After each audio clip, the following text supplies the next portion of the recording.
रमेश अब बड़ा हो गया था। पढ़ लिख कर अब उसकी एक अच्छी सी नौकरी एक शहर में भी लग गई थी। कुछ दिनों के बाद उसके माँ बाप ने उसकी शादी एक सुंदर और सुशील लड़की से करा दिया। वह भी नौकरी करती थी। अब रमेश और पत्नी दोनों जॉब करते हुए एक साथ ही शहर में बस गए थे। कुछ दिनों के पश्चात रमेश के पिताजी भी अब इस दुनिया को छोड़ चले गए, जिसके बाद उसकी माँ एकदम से अकेली हो गई थी। रमेश अपनी माँ को अपने साथ रहने के लिए ले आया, जिसके बाद शहर में आकर रमेश की माँ खुद को एकदम अकेली पाती।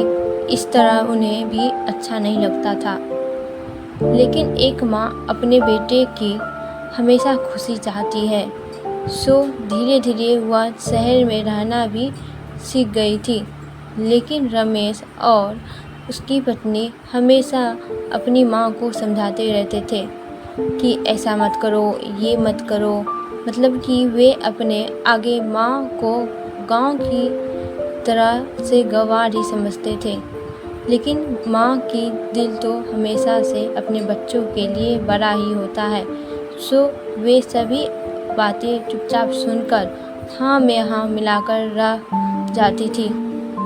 एक दिन की बात है, सुबह रमेश की पत्नी को ऑफिस जल्दी जाना था। सो वह सब कुछ जल्दी से तैयार करके रमेश का खाना पैक करके ऑफिस चली गई।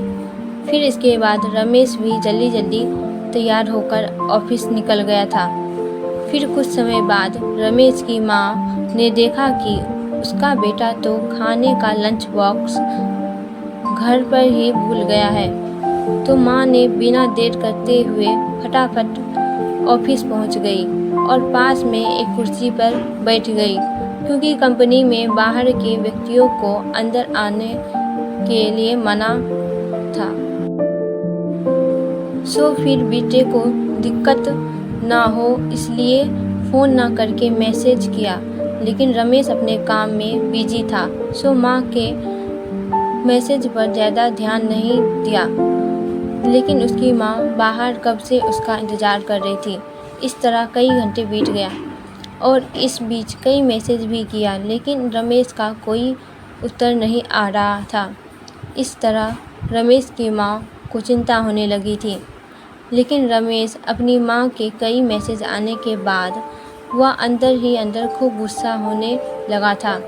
आज तो उसने तय कर लिया था कि आज घर जाकर माँ को खूब अच्छे से समझाऊंगा कि यह उसका गांव नहीं है जो कुछ भी मनमानी करती रहेगी।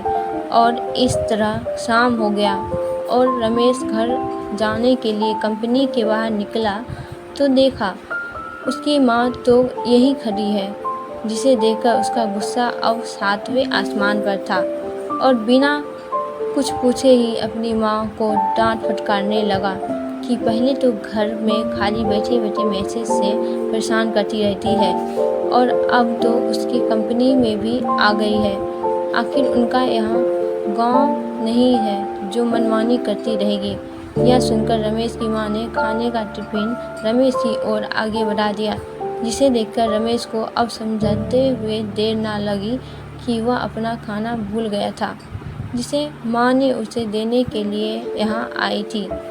इसके बाद रमेश की माँ बोली, बेटा भले ही तुम बड़े हो गए हो, बड़े शहर में रहने लगे हो, भले ही अच्छे बुरे की ज़्यादा समझ आ गई हो, लेकिन मेरे लिए आज भी मेरे कलेजा का टुकड़ा ही हो, जिसे मैंने बचपन से लेकर आज तक पालते हुए आ रही हो।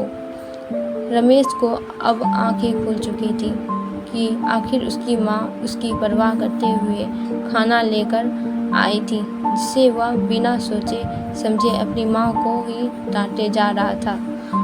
अब वह अपने किए हुए पर बहुत पछतावा हो रहा था, जिसे देखकर माँ ने उसे एक बार फिर से गले लगा दिया। और इस तरह रमेश अब आगे से खुद को माँ के लिए बदल लिया था। अब उनकी पहले से ज़्यादा अच्छे से देखभाल करने लगा था।